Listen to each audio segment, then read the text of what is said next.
Essa é uma mensagem bíblica produzida pela Igreja MSBN Oeiras ao Corpo de Cristo. Vamos a Filemon. Mas falou, complicou. Como é que anda Filemon por aqui?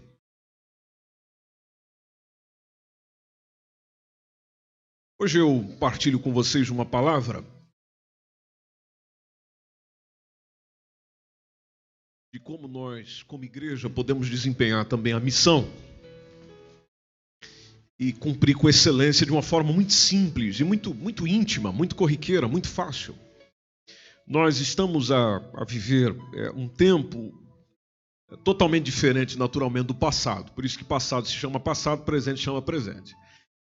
Vivendo um tempo diferente, nós precisamos agir com sabedoria.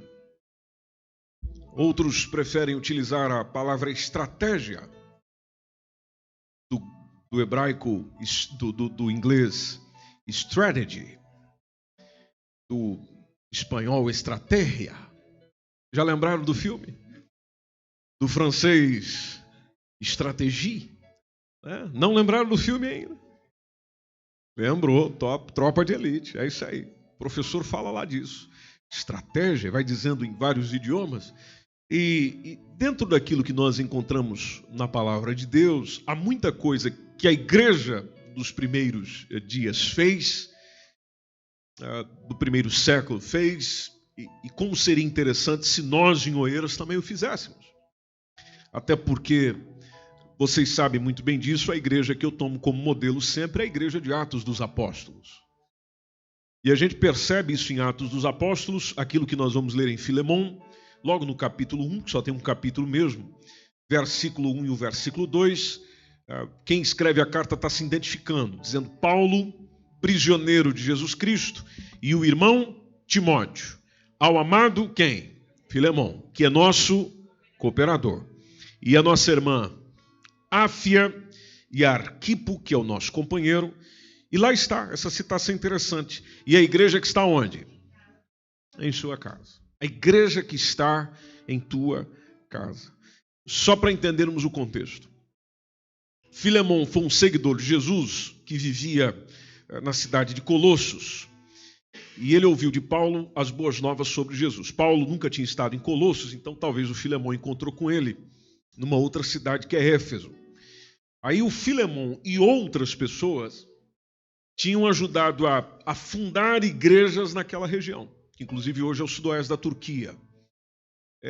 Os cristãos dessas igrejas, eles se reuniam em casas para justamente encorajar uns aos outros. E como é que eles faziam isso na dinâmica? Se a gente tomar alguns documentos históricos, vai dizendo que eles oravam, eles cantavam, eles liam a Bíblia juntos. E um desses grupos se reunia, conforme o texto vai deixando claro, na casa desse nosso irmão, Filemon, que ficava justamente em Colossos. Nós sempre lembramos no culto de missões sobre a ordem de Jesus, Mateus 28, 19 e 20, que diz, ide e fazei discípulos. Nós, como igreja local, igreja em Oeiras, nós podemos estar envolvidos em muita coisa. Mas tudo com o qual nós devemos estar envolvidos, meus irmãos, deve estar baseado nisso. Ir fazer discípulos. Ir fazer discípulos. Ir fazer discípulos. Discípulos de quem? De Cristo. Esse é o nosso foco principal. Deve ser. Deve ser. As pessoas, elas podem até receber a Cristo, elas podem vir a ser batizadas, mas essa caminhada espiritual não para por aí. E tem uma área que vem logo após a decisão, que vem também junto com o batismo, que nós precisamos continuar, que tem a ver com o ensinar a ser discípulos de Jesus, e depois tem a ver com reproduzir, fazer discípulos. Gente que não reproduz pela própria ciência tem um problema. É estéril. Na vida cristã eu não posso ser estéril. Aliás, eu estou servindo ao Senhor e você está servindo ao Senhor porque um dia alguém falou de Jesus para você. Você ouviu a mensagem. Você guardou no coração. Você recebeu o Senhor. E aí, parou por aí? Você não tem mais ninguém para trazer? Quer dizer, outros te trouxeram, mas você não tem ninguém para trazer ou levar o Evangelho, conduzir ao Evangelho. Não há reprodução. E, naturalmente, para haver reprodução tem que haver crescimento. As pessoas olham para um adolescente, por exemplo, já na condição de fazer o quê? De reproduzir. Porque uma menina com 11, 12 anos, corrijam lá se eu estiver errado, já consegue reproduzir, correto? Não deve. Não deve, mas é possível. Agora, é possível isso com o crescimento. Da mesma forma, o menino começa a ter a produção dos seus espermatozoides, dando condição de poder reproduzir. Pega isso aí da vida física, traz para a espiritual. Eu preciso crescer, eu preciso desenvolver, eu preciso melhorar. Para quê? Para reproduzir. Ou seja, trazer ao reino de Deus quem ainda não faz parte dele. Já disse a vocês, repito, a igreja é a única instituição da terra que não é voltada para si mesma. A empresa onde você trabalha presta um serviço, mas ela é voltada para si mesma. O lucro é para si mesmo. O foco é beneficiar a si mesmo. No caso da igreja, não. É beneficiar onde ela está. Ou seja, o bairro onde a igreja está, o local onde a igreja está, e aqui você já vai ligando o que igreja é. Igreja não é só esse círculo, esse momento que a gente está aqui. Não, nós somos igreja, então aonde nós vamos, alguma coisa vai acontecendo. Marcos já disse isso aqui. Onde Jesus chegava, alguma coisa acontecia. Então o discípulo de Jesus, onde chega, alguma coisa, nem que seja mudança na forma de ser, nem que seja alguém olhando de uma maneira diferente até para a própria compreensão do que é o Evangelho, alguma coisa ali vai mudando, alguma coisa ali vai alterando, com a presença daquele indivíduo, daquele homem, daquela mulher que é sal da terra, que é luz do mundo. Se assim não o for, há algum problema aí. Então o fundamento de todo o trabalho cristão, sabendo que ele deve ser genuinamente bíblico, é onde eu encontro e partilho convosco nessa noite o embasamento bíblico para percebermos o que é que nós podemos fazer no nosso tempo, de forma que a igreja primitiva fez no seu tempo, que nós alcancemos os mesmos resultados da igreja primitiva. Bom, uma das coisas que eles tinham era que a igreja, em seus primeiros dias, cresceu e se desenvolveu em casas. Mas eles abandonaram o templo? Não. Atos 5:42 deixa claro que todos os dias, vírgula, no templo. Veja que o templo vem primeiro. E todos os dias, no templo. E o que mais? Nas casas. Eles não cessavam de fazer o quê? Vamos juntos? Primeiro, ensinar. Segundo, anunciar Jesus Cristo. Voltando para Atos 2:44, nós temos a referência do Lucas, escritor desse livro, dizendo que todos que criam estavam juntos. As pessoas tinham tudo em comum.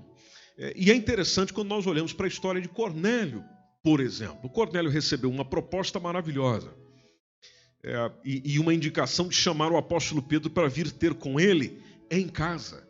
Aí se a gente der um pulo já no versículo da qual partilho com vocês, é o Atos 10:21, que quando Pedro desce, a história é bem mais do que isso, mas quando Pedro desce para junto dos varões que lhe foram enviados por Cornélio, porque Cornélio mandou buscar ele lá, o Pedro até diz, olha, sou eu quem vocês estão procurando, verso 21, qual é a causa de vocês estarem aqui comigo? Aí a resposta veio o Cornélio, o centurião, é um varão justo, é um homem temente a Deus, é um homem que tem bom testemunho de toda a nação dos judeus. Ele foi avisado por um santo anjo para que te chamasse aqui à sua casa. Chamasse a sua casa e chamasse, melhor dizendo, a sua casa e ouvisse as suas palavras. Verso 23 é interessante. Diz, então, chamando-os para onde? Para dentro. Chamando-os para dentro, os recebe em casa. No dia seguinte, foi Pedro com eles e foram com eles alguns irmãos de Jope. Verso 24. No dia imediato, chegam a Cesareia, Cornélio os estava esperando, tendo já convidado quem? Parentes e amigos mais íntimos. Bom, quem é que a gente traz para dentro de casa? Quem é que tem acesso quase com via verde dentro da casa da gente? Parente e amigos mais íntimos. Parentes e amigos mais íntimos. Cornélio fez isso. Ele poderia trazer todo o batalhão que ele coordenava, dos 100 homens. Mas não. Trouxe os parentes e amigos mais íntimos. Para ouvir quem? O Pedro. Então, além deste método alcançar pessoas que nós conhecemos, ele favorece imenso para alcançar, inclusive, a própria família. Ou seja, pessoas do nosso núcleo familiar, a gente aprende isso com Cornélio. Se a gente correr para Atos 16, resumindo sempre a história, por causa do tempo, no versículo 30 é quando nós temos aquela situação lá da conversão do carcereiro. Lá no finalzinho, versículo 30, quando o carcereiro os tira para fora, disse para Paulo e Silas: Senhores, o que é necessário que eu faça para me salvar? A resposta foi: crê no Senhor Jesus Cristo e serás salvo tu e a tua casa. Verso 32. E lhe pregaram a palavra do Senhor e a todos os que estiveram aonde? Em sua casa. Apóstolo Paulo, quando está despedindo da igreja em Roma, na sua epístola, capítulo 16, versículo 5, está lá ele dando os recadinhos finais. E ele diz: olha, manda uma saudação aí para a igreja que está na sua casa. A igreja que está na sua casa. Aí dá uma saudação lá também para o Epeneto, meu amado, que é as primícias da Ásia em Cristo. Quando nós ouvimos, ou lemos, ou pensamos naquela oração que Jesus fez de João 17, precisamente entre o versículo 21 e o versículo 23, ali a gente percebe uma intenção do Senhor. A intenção do Senhor era de estabelecer uma comunidade da qual houvesse ministração mútua. O que seria a ministração mútua? Onde as pessoas não estão dependentes de um sacerdote em especial, trazendo para os nossos dias, de um pastor, de alguém naturalmente ordenado para tal função, para poder ministrar, orar, cuidar, aconselhar, suportar, atender ao outro. Porque quando olhamos para a oração, você encontrou aí João 17, 21 a 23, o que a gente tem? Quem pode ler o 21 para nós, por favor?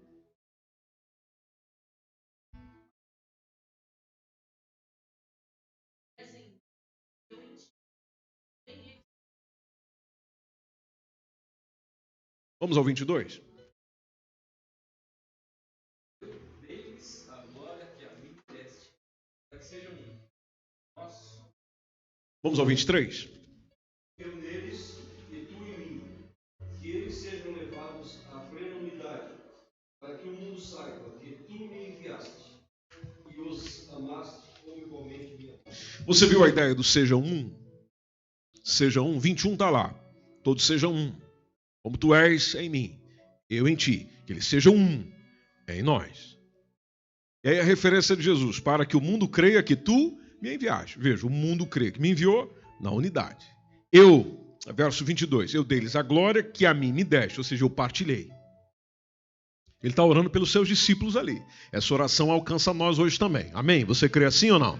Alcança nós hoje também. Hoje nós somos os discípulos de Jesus. Eu dei-lhes a glória que a mim me deste para que sejam um. Como nós somos um. Atenção, eu neles. Tu aqui em mim. Para que eles sejam perfeitos. Perfeitos.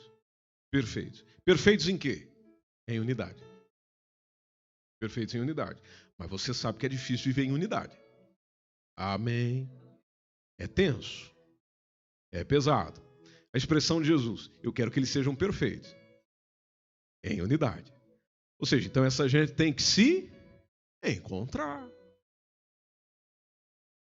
Porque se nós não nos encontrarmos, não afiamos uns aos outros.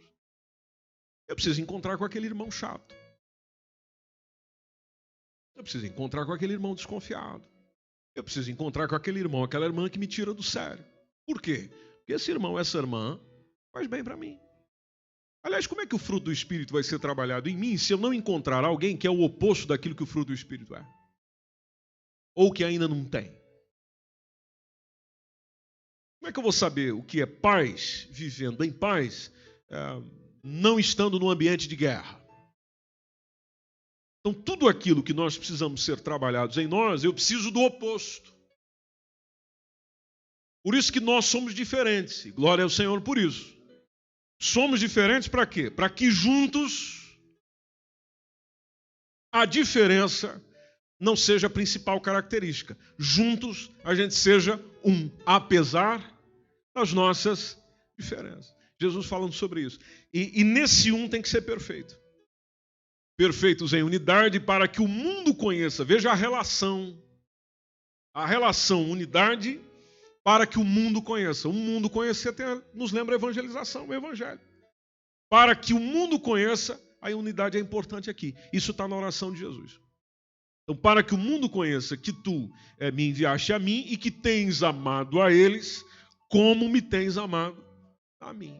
Mas veja ali a intenção de Jesus na ideia do encontro, da unidade. Porque se não houver encontro, não tem unidade. É impossível ser um se não houver encontro.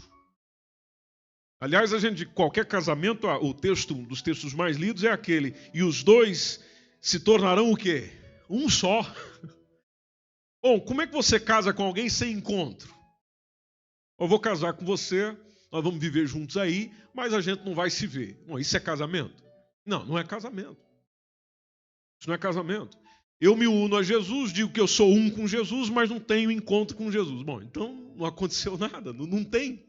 Não existe relação, não existe aproximação. E veja que Jesus diz, e deixa muito bem claro, que o que se revela para lá depende do que acontece aqui. A gente precisa se encontrar. A igreja primitiva entendeu isso? Entendeu. Bom, nós não podemos ficar só no templo. A gente precisa encontrar onde? No ambiente onde todo encontro é informal e é produtivo. Dentro de casa. As melhores conversas a gente tem aonde? Dentro de casa. Dentro de casa não existe falsidade. Amém? Não tem. Em casa, eu estou em casa. E em casa é onde, quando você recebe uma visita, você pode ver que a conversa flui melhor do que na igreja.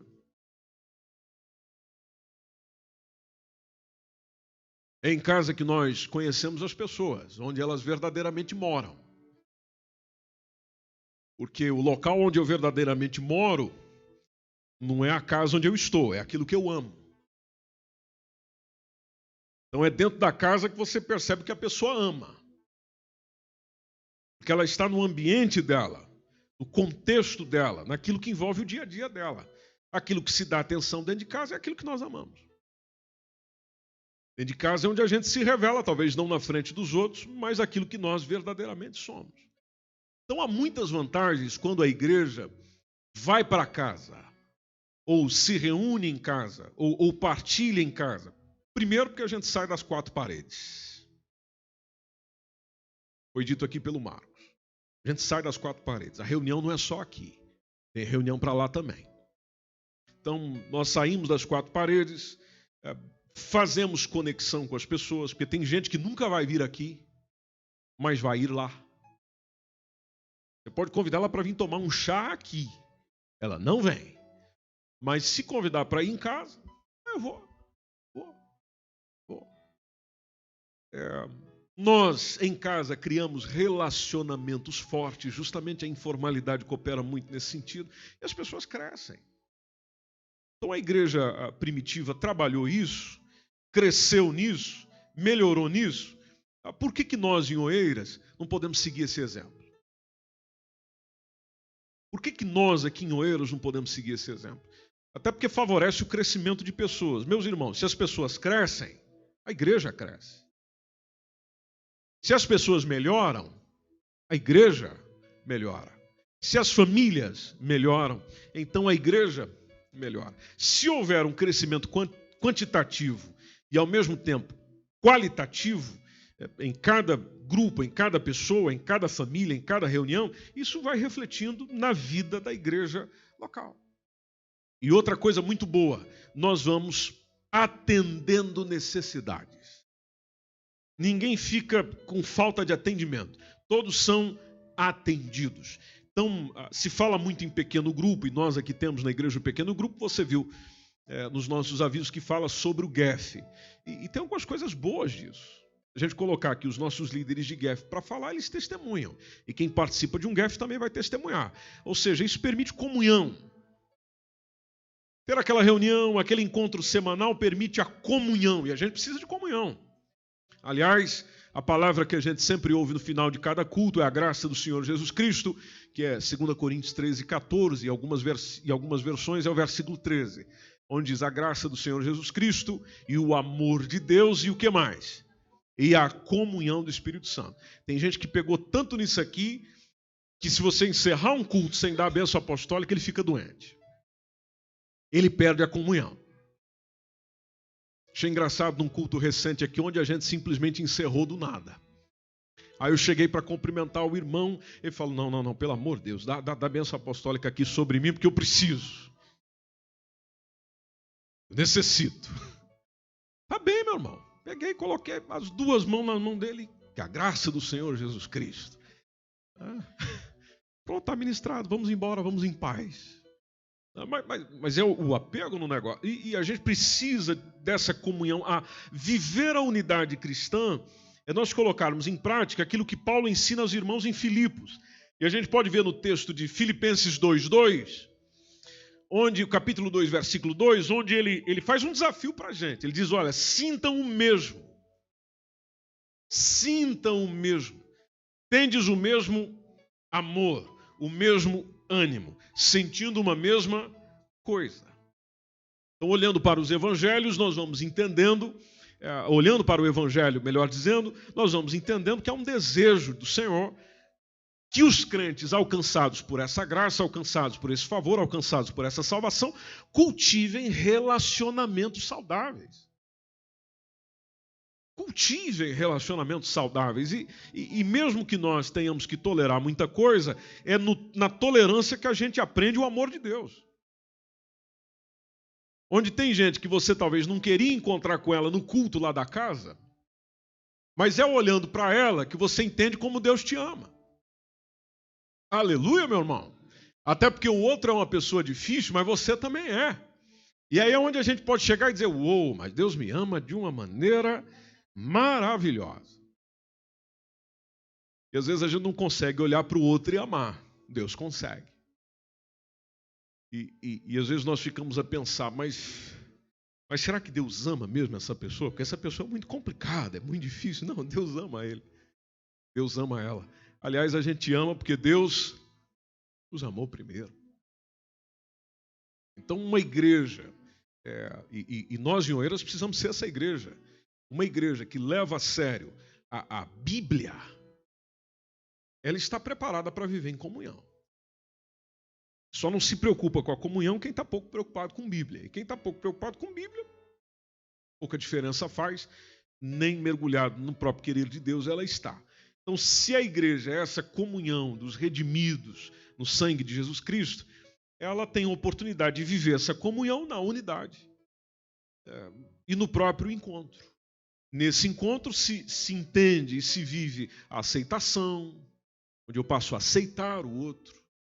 Nesse encontro se entende o perdão, que eu vou perdoando aqueles que estão ao meu redor. Fica melhor para celebrar a festa. Porque toda festa com companhia fica naturalmente melhor. E o ministério evangelístico, já que nós estamos numa reunião de missões, ele é beneficiado com isso. Nós alcançamos pessoas com isso. E tem uma outra coisa boa, que é o compartilhamento.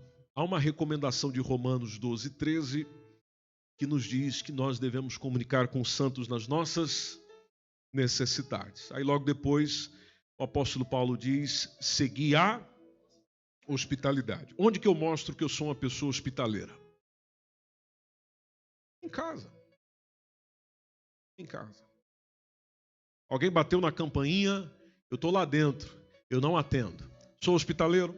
Não. Não.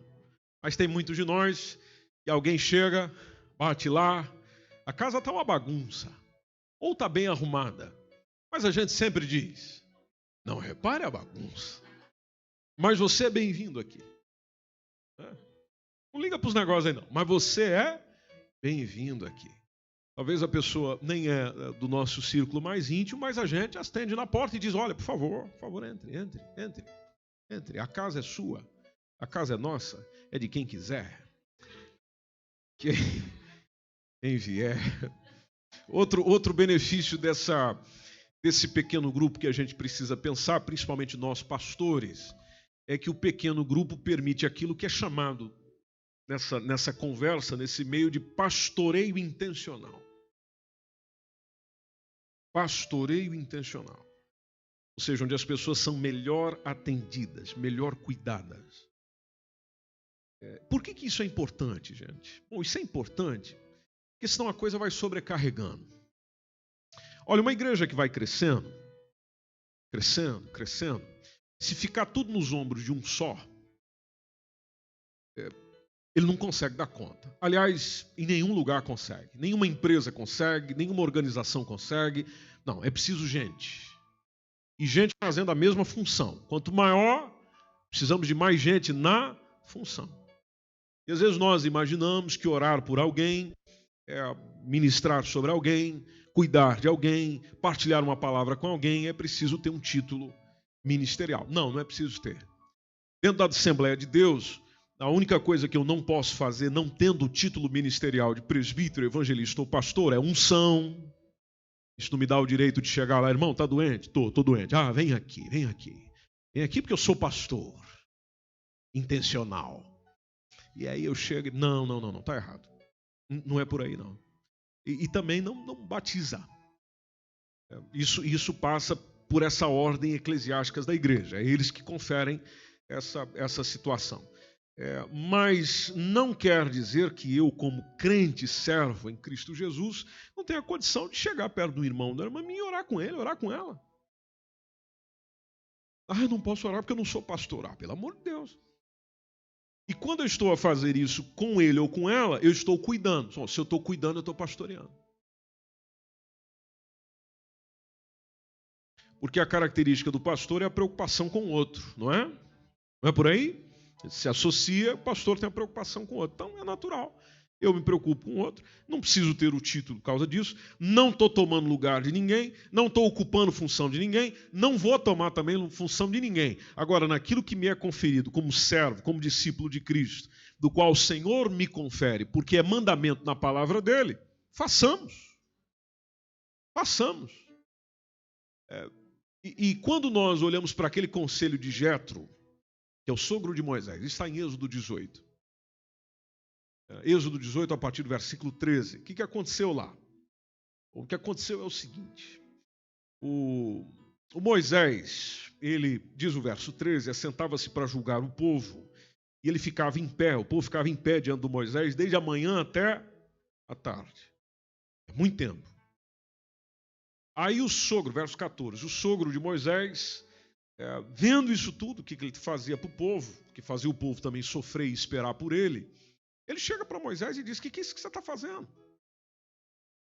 Interessante, ele não chega e diz, o que é isso que você está fazendo com você mesmo? Ele chega e diz, o que é que você está fazendo com o povo? Que a sua agenda cheia não está afetando só você, está afetando o povo. Então a proposta dele e ainda tem a perguntinha, né? Por que você se assenta sozinho? Todo o povo está aí em pé diante de você desde manhã até a tarde. Para com isso, Moisés. Versículo 15. O Moisés respondeu, porque esse povo vem a mim para consultar a Deus. É aquela ideia, eles precisam de mim para chegar lá. Ele vai especificando, dizendo, sogrão, é o seguinte, quando o pessoal tem algum negócio, eles vêm ter comigo. E eles querem que eu julgue entre um e outro. O sogro de Moisés, verso 17, disse, não é bom o que fazes. Aliás, não é bom a gente sobrecarregar ninguém, inclusive o pastor da igreja. ou líder de ministério, enfim, sobrecarregado, não é bom o que você está fazendo. Não é legal, não faz bem para você, não faz bem para as pessoas. Você vai desfalecer. Versículo 18. Quando a gente diz vai alguém desfalecer, diz o quê? O que vai acontecer com você? É isso ou não? Vai falecer ou desfalecer?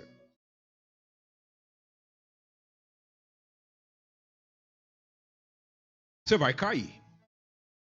Uma hora você vai ao chão. Uma hora Moisés vai dar um burnout.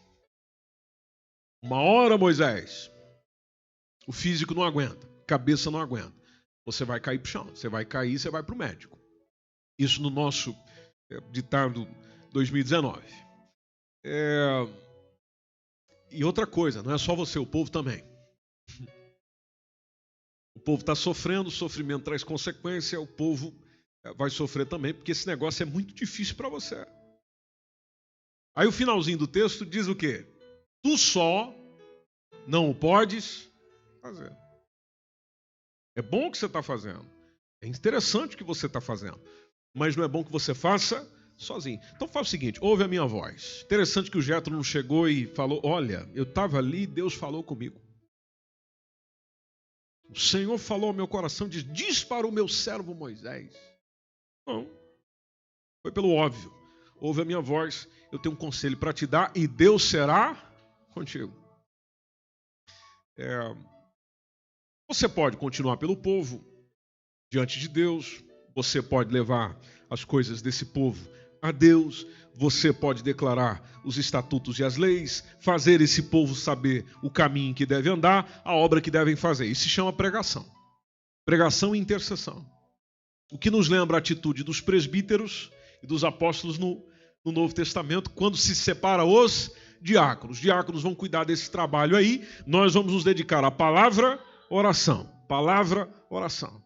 Oração nos lembra a intercessão, ou seja, nós intercedemos pelo povo, oramos pelo povo, dedicamos a pregação diante do povo. A questão do serviço, esse serviço mais comum e habitual, fica com os outros, ou com outras pessoas. Aí o versículo 21, você dentro do povo procura que tipo de gente?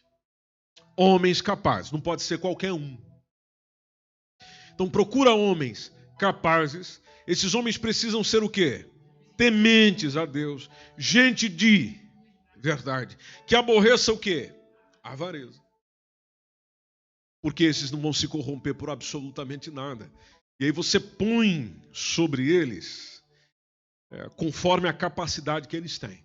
E tem gente que tem capacidade para liderar 1000, tem gente que tem capacidade para liderar 100, tem gente que tem capacidade para liderar 50 e tem gente que tem capacidade para liderar 10. Então você faz isso, divide o serviço. Cada um segundo a sua capacidade. Aí você, verso 22, para que ele julgue esse povo em todo o tempo. E seja que todo negócio grave, aí vem ter com você. Ou seja, aquilo que não pode passar ali na primeira instância, sobe para você. Mas os negócios pequenos, deixa o pessoal fazer.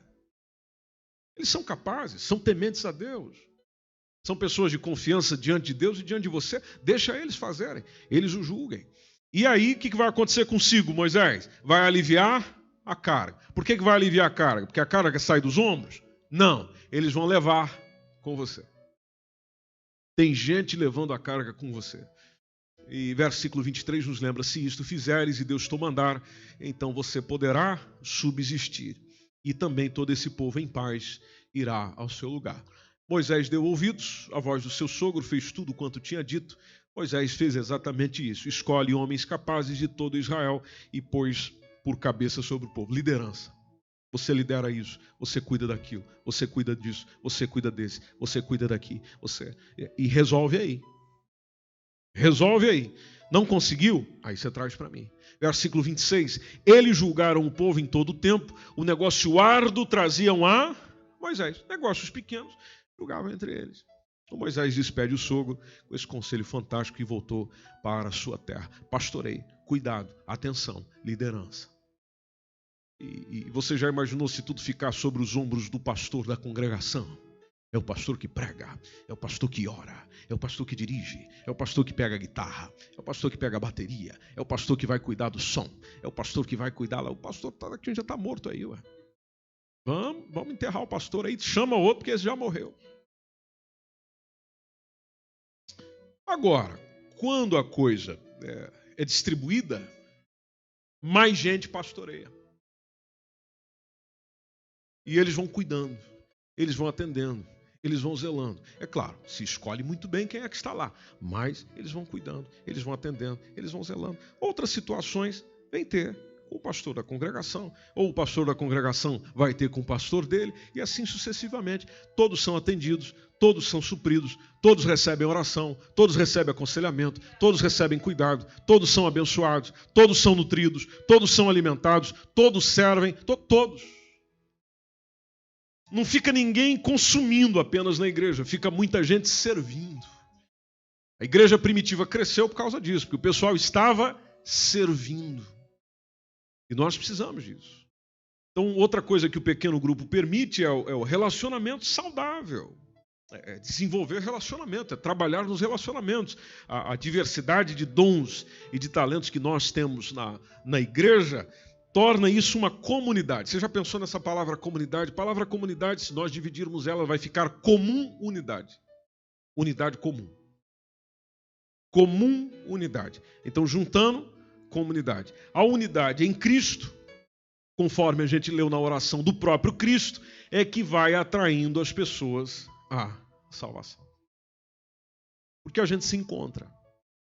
Aí você pode pensar, mas elas que venham aqui na igreja. Sim. Ninguém está suspendendo a igreja, ninguém está suspendendo o templo, ninguém está suspendendo o culto público. O que está se fazendo?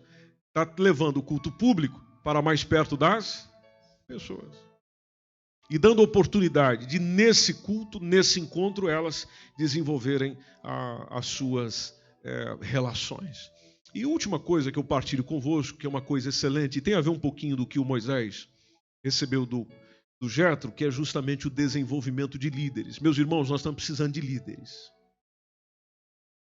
Tem muita coisa que não é feita por falta de liderança. E quando eu estou dizendo liderança, eu não estou dizendo só a pessoa, eu estou dizendo a pessoa que lidera.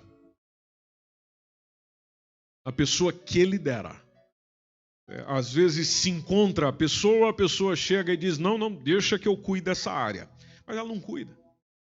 Ela não lidera. Bom, líder que não lidera, não é líder. E o que se espera de um líder? Bom, vamos lá, caminhem comigo aí.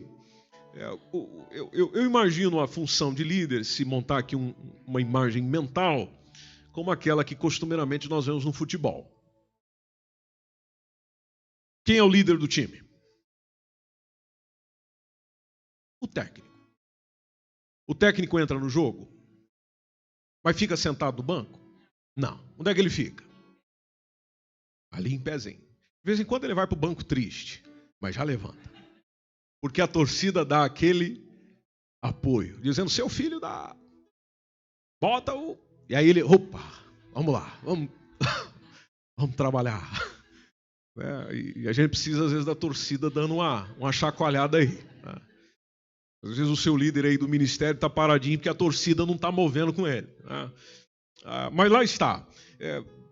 Todos aqui já viram futebol, sabe como é que a coisa funciona. O pessoal está jogando, o time está no campo. Quem colocou eles para jogar? O técnico. Quem disse quem joga onde? O técnico. Mas ele deixa jogando e não está nem aí? Não. Enquanto está jogando, está dando orientação. Leandro, desce, Leandro. Desce. Imaginando o Leandro jogando. Você joga, Leandro? Não joga não. Helder. Ali, Helder. Ali, ó. Aí você fica pensando, estou usando o nome dos dois, mas o Leandro é o atacante, ele sabe o que ele tem que fazer. O que ele tem que fazer? Gol. Mas lá está o líder. Desce, Leandro. Vai, Leandro. Ele é atacante, ele sabe o que tem que fazer, mas o líder está motivando. Vamos jogar o Helder lá na defesa. O Helder é o defesa, ele sabe o que ele tem que fazer. O que ele tem que defender? Ou seja, não deixar passar para cá, mas mesmo assim lá está o técnico. Helder! Olha lá, Helder! Olha por trás. Ou seja, ele está acompanhando o todo, no todo ele dá as orientações. Mas as pessoas não sabem o que tem que fazer? Sim, elas sabem o que tem que fazer, mas mesmo assim elas precisam de orientações, porque elas não estão vendo o todo. Amém? Estamos nos entendendo? O todo. O líder está com o panorama do todo. Ele usa as peças que ele tem à disposição. O Leandro está jogando no ataque, ele não está olhando para a defesa. Aliás, ele nem está preocupado com a defesa propriamente dita. Quando estão atacando, ele desce. Naturalmente para dar aquele suporte. Mas ele sabe que ele tem uma função lá na frente. E o Helder não vai sair lá de trás para ir fazer o gol para o Leandro, porque senão fica feio também. Eu consigo ver o papel da liderança nesse sentido. Agora, se não tiver um técnico que está do lado e que vai dando essas orientações, então tem um técnico, tem um treinador, mas não tem liderança. A maior prova de que no futebol o pessoal não perdoa mesmo, é de que se o time não estiver bem, a culpa não é do time. A culpa é do técnico. Então quem que nós vamos mandar embora? O técnico. Talvez o técnico está lá. Vai, Leandro! Helder!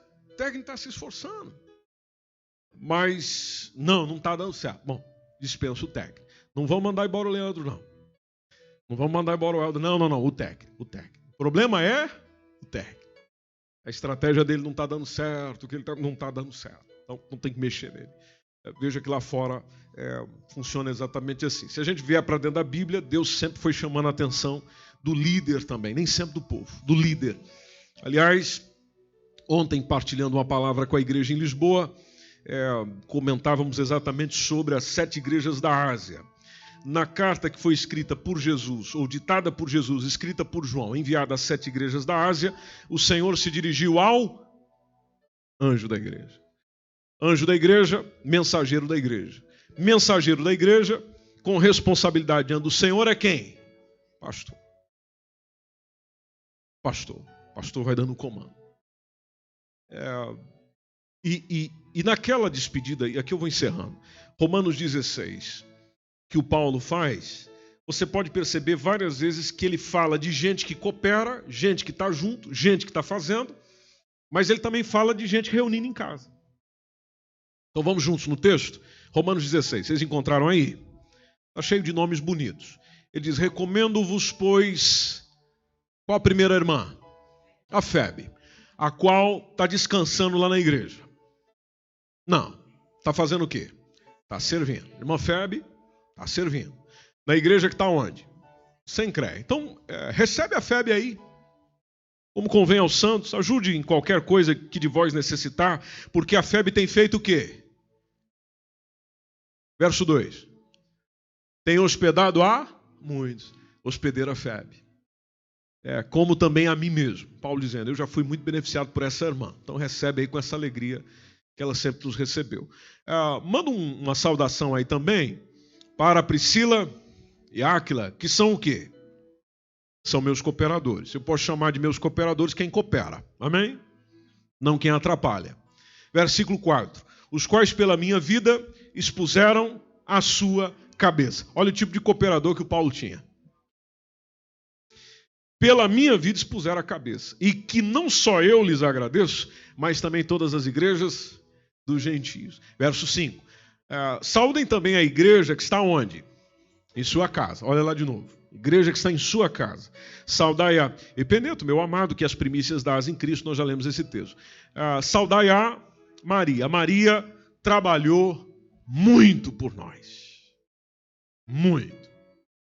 Devemos muito a Maria. Uma expressão de Paulo. Vamos mandar um salve para Andrônico e a Júnia, meus parentes. Meus parentes. E meus companheiros na prisão.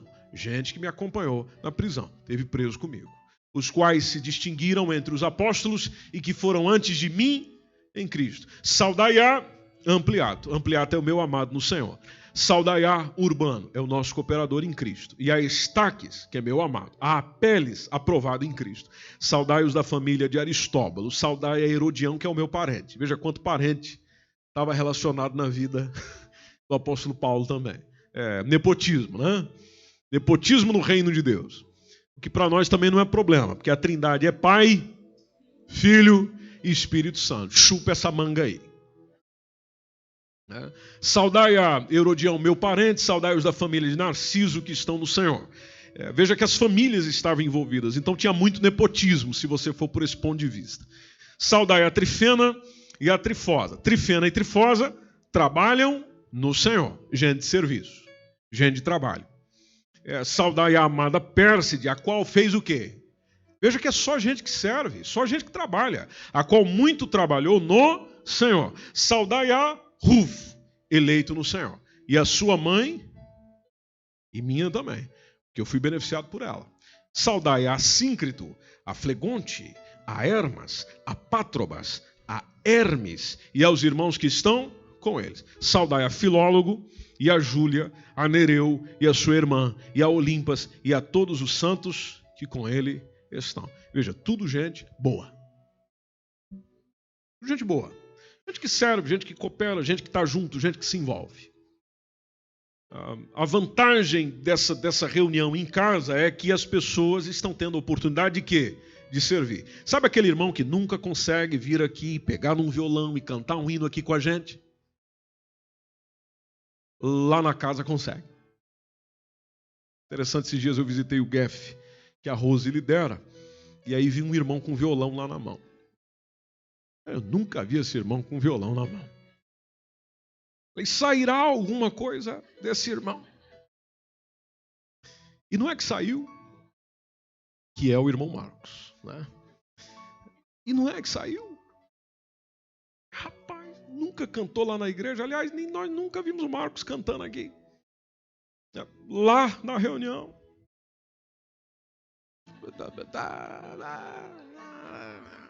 Olha aí. Que talento, né? Talento, né, Marcos? Talento, tá, está vendo?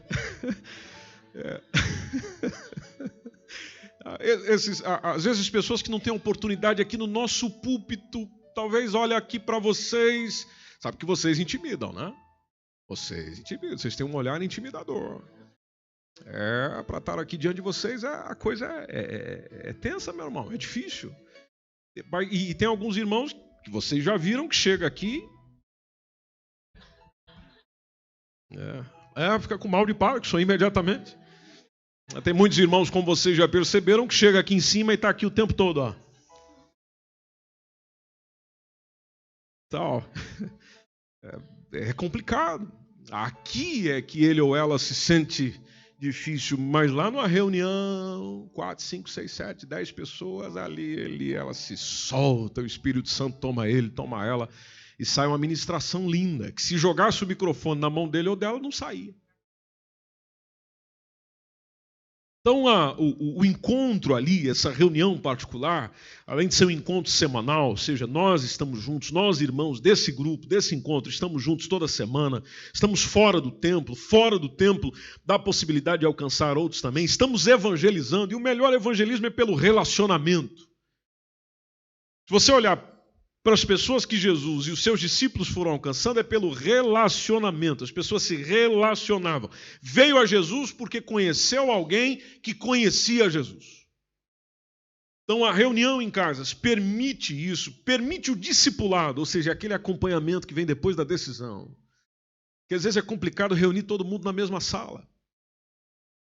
A gente às vezes pode até marcar uma classe de discipulado, mas aquele não pode vir, ele trabalha essa hora, aquele outro não pode, ela tem um envolvimento essa hora, aconteceu alguma coisa assim. Agora ali naquela reunião do dia a dia, já agendada, já previamente agendada, vai acontecendo um discipulado, porque um vai cuidando do outro, um vai aconselhando o outro, um vai expondo a opinião para o outro, a coisa vai acontecendo. E outra coisa boa que aconteceu com a igreja primitiva é que vai se multiplicando. se multiplicando. A igreja vai expandindo, a igreja vai crescendo, vai alcançando muitas pessoas e o nome do Senhor é glorificado. Amém, igreja? Então, se nós plantarmos e regarmos a semente do Evangelho, naturalmente quem vai tratando do crescimento, do desenvolvimento é o próprio Deus. O meu sonho para Oeiras é que nós sejamos essa igreja viva, essa igreja que atua, essa igreja que persevera, que está constituída de discípulos de Jesus. Discípulo de Jesus. Não, meu irmão, você não precisa ser de muita presença social, não. Desde que você seja um discípulo de Jesus, a igreja já está indo no bom caminho. E que nisso nós sejamos uma igreja para a glória de Deus. Não é para a glória de homens, não é para a glória de pessoas, não, é para a glória de Deus. E nisso nós podemos fazer a missão. Então nós estamos com o GF aí, nós estamos começando nisso. É os primeiros passos nisso. Vai abraçando essa ideia, vai trazendo para o teu coração, vai compreendendo isso, vai percebendo a importância disso. Futuramente pode ter na tua casa. Futuramente você pode ser um líder de um grupo nesse sentido, onde as pessoas vêm ali, você convida seus amigos, convida seus colegas de trabalho. Olha, tem uma reunião lá em casa, toda semana, tal dia, tal hora. É onde a gente se reúne para cantar, para falar da Bíblia. É uma reunião bem à vontade, bem agradável. E depois sempre tem um pedacinho de bacon para nós comer. Ou seja, aquilo também é gostoso, aquilo também faz bem. Né? Faz bem nada, só engorda. Né? Que a gente seja essa igreja. A gente compreenda o que a igreja de Atos dos Apóstolos viveu e que sejamos essa igreja no nome do Senhor Jesus. Você pode estar em pé e orarmos juntos nesse sentido?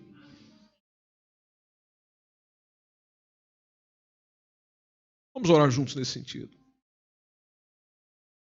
Crianças estão aí.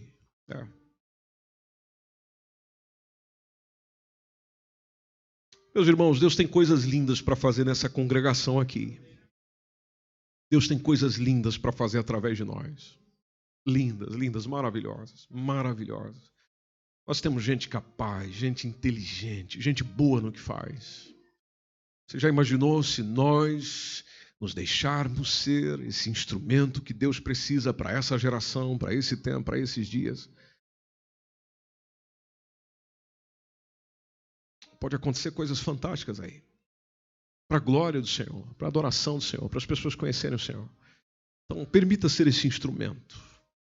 Permita ser aquele que chega e diz para o Senhor: Senhor, eu estou à sua disposição. Eu estou à sua disposição.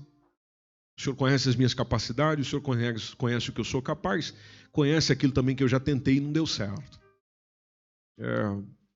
Ou seja, os meus fracassos. O Senhor também pode me ajudar a superar os meus fracassos. Aliás, só tem sucesso quem aprendeu a ter fracasso. Então não é porque está dando tudo errado que não vai dar certo. Precisamos entender isso no contexto do reino de Deus. Não é porque as coisas não estão fluindo agora como deveria que não vai fluir.